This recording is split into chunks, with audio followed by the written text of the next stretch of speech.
Hello అండి. Welcome back to our channel. నేను మీ శ్యామల. ఈరోజు మన యుక్తి కిచెన్లో ఇవాల్టి రెసిపీ వచ్చేసి మామిడికాయ నిల్వ పచ్చడి. సమ్మర్ స్పెషల్ పికిల్ అండి. చాలా చాలా టేస్టీగా ఉంటుంది. ఈజీ మెథడ్లో చెప్తున్నాను. అస్సలు పచ్చడి పెట్టని వాళ్ళు కూడా ఇది చూసేసుకొని పెట్టేసుకోవచ్చండి. సో అన్ని కొలతలు కూడా ఈజీగా చెప్పేస్తున్నాను. మామిడికాయ నిల్వ పచ్చడి తయారీ విధానం చూసేద్దాం రండి. ముందుగా మామిడికాయలని తీసుకొని చక్కగా వాటర్లో నైట్ అంతా పెట్టేసుకోండి. వాటర్లో చక్కగా నైట్ అంతా పెట్టుకున్న తర్వాత 1-2 సార్లు చక్కగా కడిగి తీసుకొని ఈ విధంగా క్లాత్లోకి వేసేసుకోండి.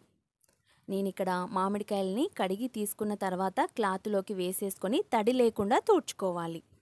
ఇలా మామిడికాయలన్నింటినీ కూడా తడి లేకుండా తూడ్చుకున్న తర్వాత ఒక చాక్ తీసుకొని ఒక్కొక్క మామిడికాయ ఈ విధంగా కాడ అనేది ఉంటుంది కదండి.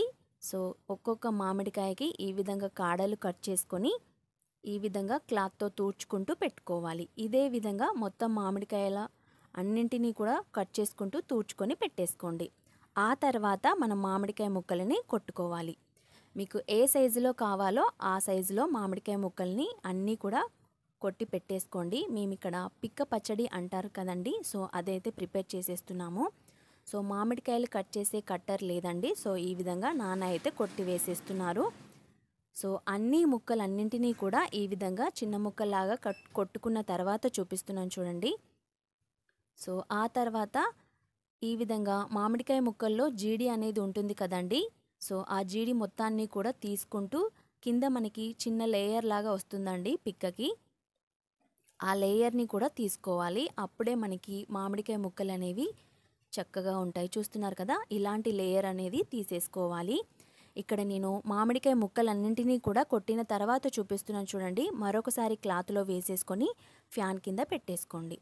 ఎప్పుడైనా మనం పచ్చడిలో ప్రిపేర్ చేసే ఆయిల్ వచ్చేసి నట్ గోల్డ్ అండి. చాలా చాలా టేస్టీగా ఉంటుంది పచ్చడి వచ్చేసి. సో అన్నీ కూడా ఆరిన తర్వాత డబ్బాల్లోకి తీసుకున్నాము. మామిడికాయ ముక్కలు వచ్చేసి ఒక 5 kg అయితే అయ్యాయండి. అలాగే 2-3 జీడి ముక్కల్ని కూడా వేసేస్తున్నాను. పచ్చడి అనేది కరుకుగా ఉంటుంది. సో 1 కిలో మామిడికాయ ముక్కలకి 1/2 kg సాల్ట్ వేసుకోవాలండి. సో 5 kgకి సరిపడా సాల్ట్ అయితే వేసేస్తున్నాను. మరొకసారి చెప్తున్నాను చూడండి. 1 కిలో మామిడికాయ ముక్కలకి 1/2 kg సాల్ట్ తీసుకోవాలి. నేను ఇక్కడ 5 కిలోలకి సాల్ట్ అయితే వేసేసాను. కొద్దిగా వెల్లుల్లి రెబ్బలు కూడా వేసేస్తున్నాను. 5 కిలోలకి 1/2 kg వెల్లుల్లి తీసుకోవాలి. సో అందులో ఉన్న పెద్ద పెద్ద వెల్లుల్లి అయితే డైరెక్ట్గా వేసేస్తున్నాను. కొద్దిగా పేస్ట్ అయితే పట్టేశాను. ఇది వచ్చేసి ఆవపిండి అండి. చక్కగా ఎండలో ఆరబెట్టేసుకొని డైరెక్ట్గా మిక్సీ పట్టేసుకోవాలి. ఆవపిండి కూడా ఒక 1/2 కిలో చక్కగా మిక్సీలో వేసేసుకొని ఆవపిండి సాల్ట్ అయితే వేసేసాను. సో మనం తీసుకున్న 1/2 kg వెల్లుల్లి రెబ్బల్లో పెద్ద పెద్ద వెల్లుల్లిని తీసేసుకొని డైరెక్ట్గా ఒక 2 గుప్పిళ్ళు అయితే వేసేసానండి. మిగతా వెల్లుల్లి అన్నీ కూడా మిక్సీ పట్టేశాను. సో మనం సాల్ట్ అలాగే వెల్లుల్లి రెబ్బలు అలాగే ఆవపిండి అయితే వేసేసాం కదా. మొత్తం అంతా కూడా మామిడికాయ ముక్కలకి పట్టేలాగా ఒకసారి అంతా కూడా చేత్తో కలిపేసుకోండి. ఇలా కలుపుకున్న తర్వాత కొద్దిగా పసుపుని యాడ్ చేసేసుకున్నాం. ఓవరాల్గా 5 kg ముక్కలకి 1 టేబుల్ స్పూన్ పసుపు వేసుకుంటే సరిపోతుంది. పసుపుని యాడ్ చేసిన తర్వాత ఒక 2 టేబుల్ స్పూన్ల వరకు మెంతి జీలకర్ర పొడి అండి. సో అంతా కూడా ఈ విధంగా కలిసేలాగా కలిపేసుకోండి. ఇలా చక్కగా కలిపేసుకొని దీన్ని పక్కన పెట్టేసుకుందాం. నేను ఇక్కడ ఆయిల్ వచ్చేసి ఈసారి అయితే వేడి చేసి పోస్తున్నానండి. సో మనం పోపు వేసుకోవడానికి చక్కగా ఆయిల్ని అయితే తీసేసుకోవాలి. స్టవ్ ఆన్ చేసుకొని స్టవ్ మీద ఇలాంటి ఒక పెద్దపాటి బాండీ పెట్టేసుకొని సో మనం తీసుకున్న ప్యాకెట్ మొత్తాన్ని కూడా వేసేసానండి ఆయిల్ని. Nut gold oil. So oil heat అయిన తర్వాత ముందుగా ఎండుమిర్చిని అయితే వేసేసుకోండి. ఒక 20-30 ఎండుమిర్చి అయితే కట్ చేసుకొని వేసేసాను. ఇందులోనే ఒక చట్నీ బౌల్ వరకు ఆవాలు, ఒక చట్నీ బౌల్ వరకు జీలకర్ర, ఒక 1 టేబుల్ స్పూన్ వరకు మెంతులు అన్నీ కూడా వేసేసుకొని ఆయిల్లో చక్కగా కలర్ మారేంత వరకు కూడా మనం చక్కగా వేగనివ్వాలి. మనం వేసిన ఎండుమిర్చి అనేది ఈ విధంగా కలర్ చేంజ్ అయితే సరిపోతుంది. లోపల అవి ఎలాగో వేగిపోతాయి కదా. సో ఇందాక చెప్పాను కదండి 5 kg ముక్కలకి 1/2 kg వెల్లుల్లి కదా. సో కొద్దిగా అందులో అయితే యాడ్ చేసేసాను డైరెక్ట్గా. మిగతావన్నీ కూడా ఈ విధంగా పేస్ట్ లాగా చేసేసుకొని చక్కగా ఆయిల్లో వేసేసుకోండి. సో ఆయిల్లో వేసినప్పుడు ఆయిల్ అనేది పొంగు వస్తుంది. స్టవ్ కాస్త తక్కువ పెట్టేసుకొని వెల్లుల్లి ముద్దనైతే వేసుకొని చక్కగా ఈ విధంగా కలుపుతూ వేగనివ్వాలి. సో చూసుకొని యాడ్ చేసుకోవాలి. ఇలా చక్కగా ఒక 2 మినిట్స్ 3 మినిట్స్ చక్కగా వేగిన తర్వాత స్టవ్ ఆఫ్ చేసేసుకొని మనం వేసుకున్న పోపు వచ్చేసి పూర్తిగా చల్లారాలండి. ఇక్కడ చూస్తున్నారా, మనం వేసిన పోపు వచ్చేసి పూర్తిగా చల్లారిపోయింది. ఇప్పుడు ఇందులోకి రెడ్ చిల్లీ పౌడర్ వేసుకుందాం. రెడ్ చిల్లీ పౌడర్ కూడా ఆల్మోస్ట్ ఒక 1/2 కేజీ వరకు పడుతుందండి. 5 కిలోలకి ఒక 1/2 కేజీ. ఎలా అంటే 1 కేజీ మామిడికాయ ముక్కలకి 1 టీ గ్లాస్ అండి, 1 టీ గ్లాసు కారం తీసుకోవాలి. అలాగా ఒక 5 గ్లాసుల కారం తీసుకోవాలి. అర్థమైందనుకుంటున్నాను. 1 కేజీ మామిడికాయ ముక్కలకి 1 టీ గ్లాసు కారం తీసుకోవాలి. ఇలా అంతా కూడా ఆయిల్లో కలిసేలాగా కారం కలుపుకున్న తర్వాత మనం కలిపి పెట్టుకున్న మామిడికాయ ముక్కలన్నింటినీ కూడా వేసేసుకొని చక్కగా కలిసేలాగా కలుపుకోండి. సో ఈ విధంగా మొత్తం అంతా కూడా ఆయిల్లో అంతా కూడా మామిడికాయ ముక్కలు కలిసేలాగా కలుపుకోవాలండి. సో ఈ విధంగా అన్నీ కూడా కలిపేసుకోవాలి. చూస్తున్నారు కదండి, మనం తీసుకున్న మామిడికాయ ముక్కలన్నింటికి కూడా ఉప్పు కారం అనేది అలాగే పోపు అనేది అంతా కలిసేలాగా కలుపుకోవాలి.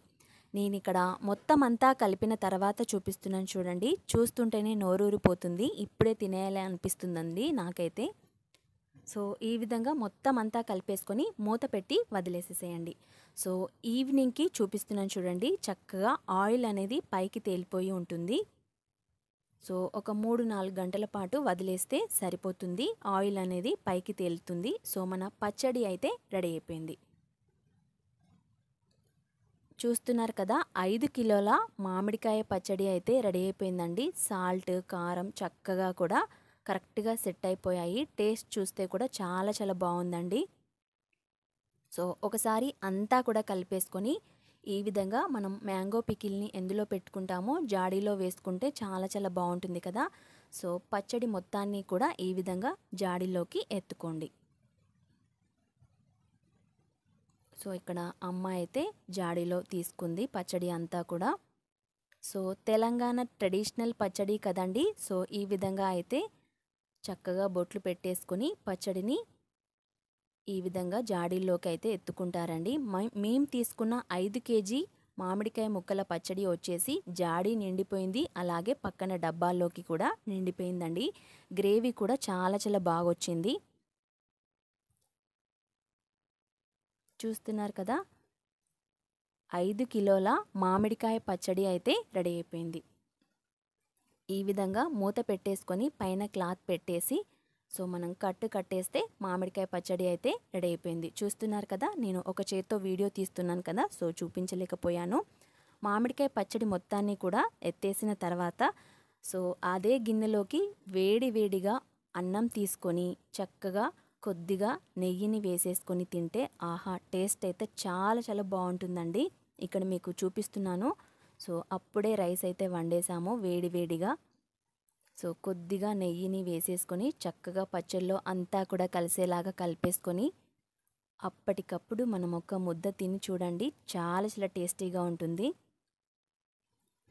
ఎంతైనా మన తెలంగాణ ట్రెడిషనల్ పచ్చడి కదా. సో ఆ టేస్ట్ అసలు చెప్పలేము. ఏ బిర్యానీలు కూడా పనికి రావండి అసలు. సో మమ్మీ అయితే ఈ విధంగా కలిపేసింది. సో ఫస్ట్ ముద్ద నేనైతే తినేస్తున్నానండి. సూపర్ యమ్మీగా ఉంది, అసలు చాలా చాలా టేస్టీగా ఉంది. మరొక ముద్ద అయితే పెట్టమ్మా అని చెప్పేసి అడిగేశాను. సో నేను తింటుంటే మా బాబు కూడా వచ్చాడు. వాడెప్పుడు కూడా ఫస్ట్ టైం అస్సలు టేస్ట్ చేయలేదు. సో ఈసారి ఫస్ట్ టైం అండి. అంటే మనం అప్పుడప్పుడు అన్నంలో కలిపి తినిపిస్తుంటాం కదా. సో వాడైతే ఫస్ట్ టైం నేను కూడా తింటానని చెప్పేసి టేస్ట్ చూడడానికి వచ్చాడు. ఎప్పుడు చెప్పినా కూడా వినడు అసలు. సో ఫస్ట్ టైం టేస్ట్ చేశాడు దేవాష్ కూడా. వాడికైతే టేస్ట్ చాలా చాలా నచ్చిందండి. అసలు అందులో ఉన్న రైస్ మొత్తాన్ని కూడా వాడు తినేసేసాడు అప్పుడు. సో వాడి డిన్నర్ అయితే అయిపోయింది రైస్తో. సో చూస్తున్నారు కదా, కారం కారంగా టేస్టీగా చాలా చాలా బాగా కుదిరిందండి పచ్చడి అయితే. సో మేము తీసుకున్న రైస్ అంతా కూడా అందులో వాడైతే తినేశాడు. సో ప్లేట్లో వేసిస్తానన్నా కూడా వినలేదు, అందులోనే తినేసేశాడు. సో చాలా హ్యాపీ అనిపించింది వాడు అలా తింటూ ఉంటే. చూశారు కదండి, మా ఇంట్లో సంవత్సరం పాటు నిల్వ ఉండే మామిడికాయ నిల్వ పచ్చడి అయితే రెడీ అయిపోయింది. సో ఇంకెందుకు ఆలస్యం, మీరు మీ ఇంట్లో 5 కిలోల మామిడికాయ పచ్చడి ఒకసారి ట్రై చేసి మీకు ఎలా కుదిరిందో కామెంట్ సెక్షన్లో కామెంట్ చేయడం అస్సలు మర్చిపోవద్దు. కరెక్ట్గా కొలతలైతే చెప్పేశానండి. ఏమైనా డౌట్స్ ఉంటే కామెంట్ సెక్షన్లో కామెంట్ చేసేసేయండి. ఈ రెసిపీ కనుక మీకు నచ్చినట్లయితే ప్లీజ్ లైక్ అండ్ షేర్ చేసేసేయండి. Thank you for watching.